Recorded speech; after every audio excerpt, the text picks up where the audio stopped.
السلام عليكم، ازيكم عاملين ايه؟ يا رب تكونوا بألف خير. حلقة جديدة من دنيا المطبخ. النهاردة ان شاء الله هنعمل مع بعض وصفة جميلة جدا، وهكلمكم كده في حاجة صغيرة. طبعا كلنا سمعنا عن الزبدة الترند اللي هي كوباية لبن وكوباية زيت وتضربيهم في الخلاط يعملوا لك قالب زبدة. انا شايفة ان هي فاشلة، وفي قنوات عملتها وقالت ان هي فاشلة، وفي قنوات قالت ان هي ناجحة. فانا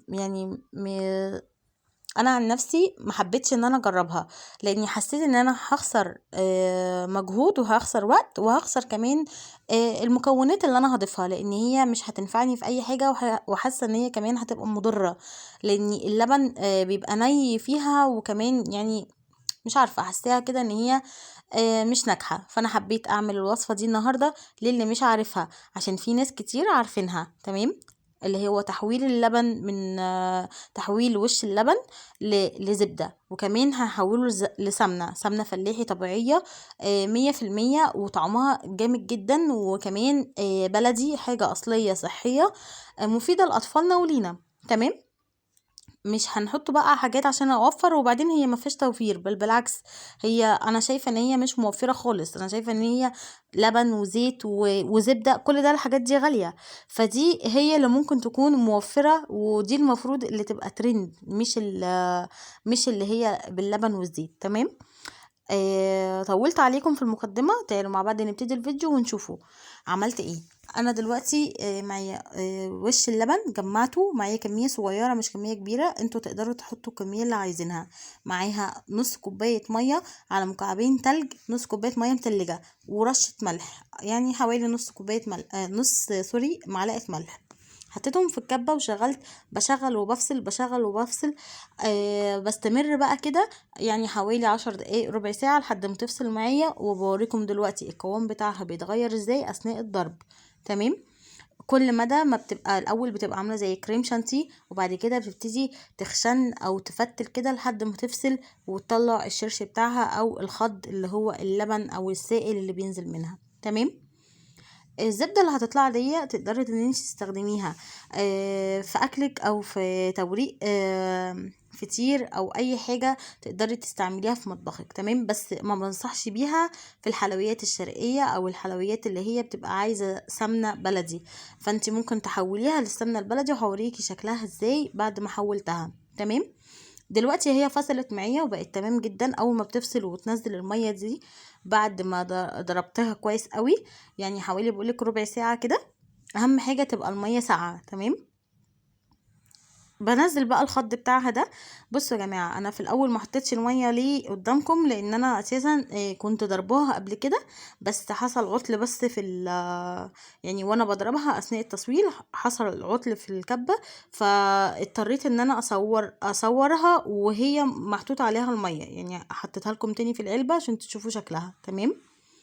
ببتدي بقى ان انا انزلها كده، واعصرها كويس من السائل اللي فيها ده، عشان تتكون لي زبده اقدر ان انا استعملها لاي حاجه، وبتقعد بردك في الفريزر، ما بتسيبهاش من تحت. لو انت هتستعمليها زبده زي ما هي كده، تحطيها في الفريزر، ما تسيبهاش في التلاجة من تحت.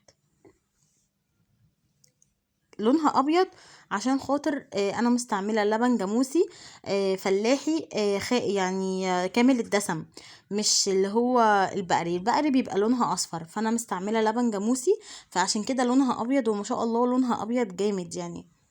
فاللبن اللي نزل منها او الخض اللي نزل منها ده، تقدري ان انت تستعمليه في اي معجنات، او قرص، يعني قرص طريه، شريك، عيش فينو، الكلام ده طبعا تقدري تستعمليه جامد جدا.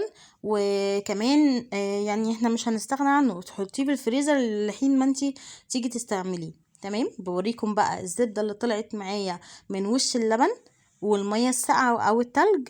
بصوا، منتهى الجمال بجد، ماسكه نفسها كده، ولا سايحه ولا اي حاجه خالص، هي متجمده كده، وتقدري تعمليها كوره او تعمليها اي شكل انت عايزاه. انا دلوقتي هشكلها لكم بشكل الزبده الترند اللي هم عاملينها. حطيتها كده في قالب، وعملتها الشكل الزبده اللي احنا بنشتروها من بره.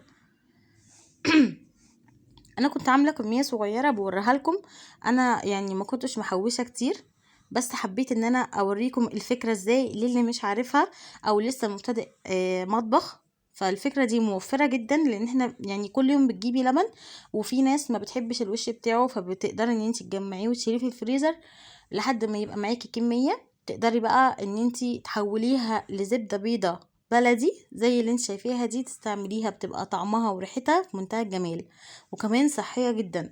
يكفي كلمة صحية جدا دي احسن من مليون ترند ومليون يعني زبدة تجربيها وتطلع في الاخر فاشلة وتضيعي فلوسك ومجهودك ووقتك.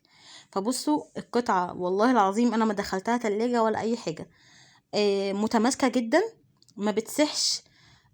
بصوا طعمها فلاحي قوي، واكنك جايباها دي سعرها دلوقتي غالي قوي اصلا. وتقدري كمان ان انت تحوليها لسمنه. هوريكم شكلها بعد ما اتحولت، بس قبل ما اوريها لكم بوريكم ان هي ممكن تفرديها على توست. بصوا عاديه جدا، زبده يعني اصلي 100%. وكمان موفرة، يعني احنا كل يوم بنشتري لبن، انا مش هضطر ان انا اشتري لها مثلا زيت وزبدة عشان اعمل زبدة. طب وليه؟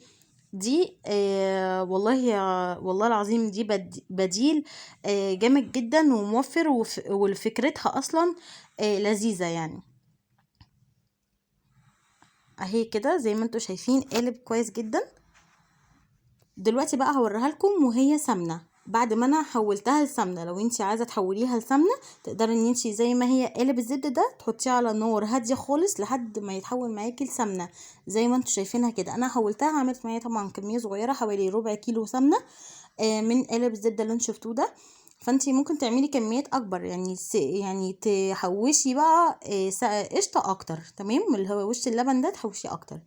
انا بوريها لكم بقى دلوقتي بعد ما اتحولت لسمنه، سمنه فلاحي والله العظيم ما تقدري تفرقيها عن اللي بتشتريها جاهزه من الفلاحين او من عند السوبر ماركت بيبيع السمنه دي.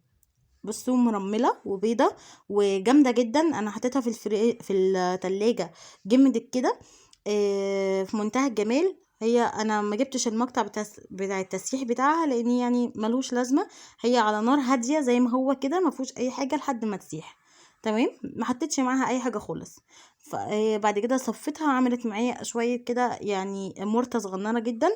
وبعد كده بقت معايا بالشكل اللي انتم شايفينه ده. اتمنى بقى الفكره تعجبكم واتمنى تجربوها، وما تنسونيش اللايك والاشتراك في القناه.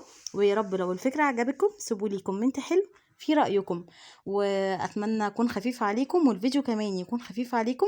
وأشوفكم إن شاء الله في فيديو جديد، وأقول لكم دلوقتي السلام عليكم ورحمة الله وبركاته. مع السلامة، باي باي.